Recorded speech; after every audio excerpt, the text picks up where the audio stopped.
You can't escape from yourself. There's been a slight misuse of the substance.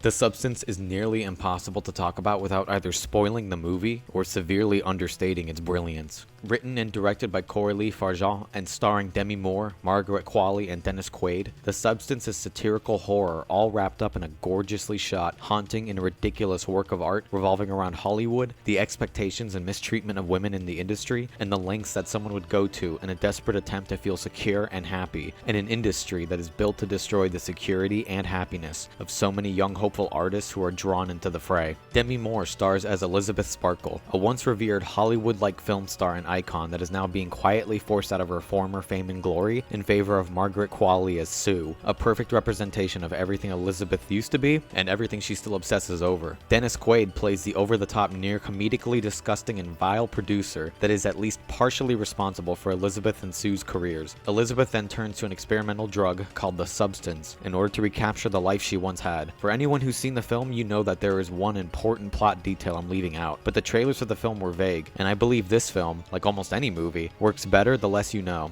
I want you to know as little as I did going into this film. The Substance excels in providing only exactly what you need to know and nothing more. What was Elizabeth's life like outside her work? It doesn't matter. You don't know much about her childhood or any family or anything beyond her career, because that's all Elizabeth ever thinks about. What's Sue's last name? As far as you know, she doesn't even have one. The use of only her first name works perfectly with the satire, as it provides even more of a mystical, mysterious quality to Sue. She's not a typical character. She's a representation of Elizabeth's deepest desires and fears. If I remember correctly, there's even a talk show featured later in the film that is simply referred to as The Show. It's almost comedic how little information The Substance gives you, because it's laser focused on the story at hand. The extra little details don't matter. This idea also extends into the dialogue and screenplay. There are many stretches in the movie, sometimes feeling like 5 to 10 minutes long, where a single word isn't spoken. Much of the movie's narrative is carried through facial expressions, body language, audio, and camera work. If you were to do a word count of the average film and compare it with The Substance, I'd wager this film has maybe less than half the word count of your average thriller or drama. For much of the runtime, The Substance excels in show, don't tell. The satire works beautifully and is so bold and in your face that some may find the over-the-top nature to be excessive, but I think the film uses that excessiveness wonderfully. There are so many delightfully disgusting moments where the shot is so zoomed in and focused on a single object that it is impossible to avoid. And I have to highlight the sound design, which is probably my single favorite aspect of the film. It's as if Coralie Fargeat shrunk a microphone in order to pick up the smallest sounds and blow them up to such obscene lengths. The Substance makes a pin drop sound like a lightning strike. Every single squeeze, squelch, rip and tear, the sound of a needle breaking through flesh to stitch it back together, or pus squeezing out of a horrific blackened boil, or Dennis Quaid violently tearing away at shrimp with his teeth, which somehow ended up being one of the most unpleasant yet ridiculous scenes in the film. The Substance utilizes sound and the film's music in such an over-the-top, energetic, and violent nature that serves to punch up the satire and horror in every single scene. And make no mistake, this isn't a slow burn, psychological horror drama that leaves you feeling empty and disturbed by the end of it, as it holds up a mirror to yourself and forces you to look within yourself and confront your own monsters and insecurities, just as Elizabeth Sparkle does in the film, wonderfully played by Demi Moore. I mean,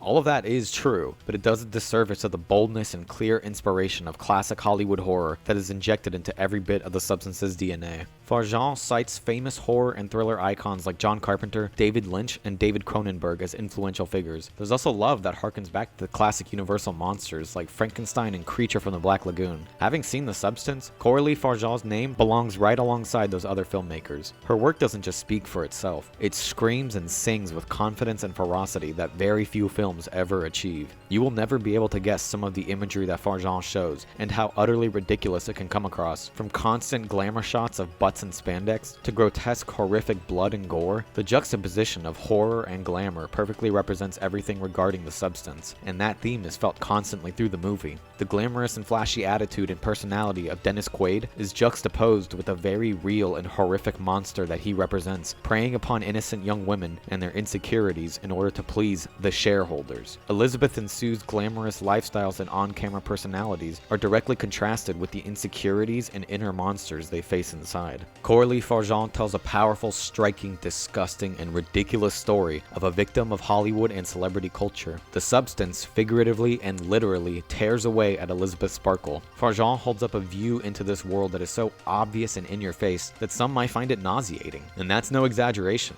In the last 5 minutes of this movie, someone in my theater quietly got up out of his seat and proclaimed to himself, "This movie is done." And I cannot think of a more glowing recommendation for The Substance. Take everyone you know with you to go see it, unless they're very squeamish. You and your friends will have the absolute time of your life, like most people in my showing did. If you're at all a fan of any horror from any era of film, or outlandish satire of Hollywood, similar to Under the Silver Lake, which I also recommend, then you need to watch The Substance. As it's appropriately described in the film, The Substance may very well change your life. People are gonna love that.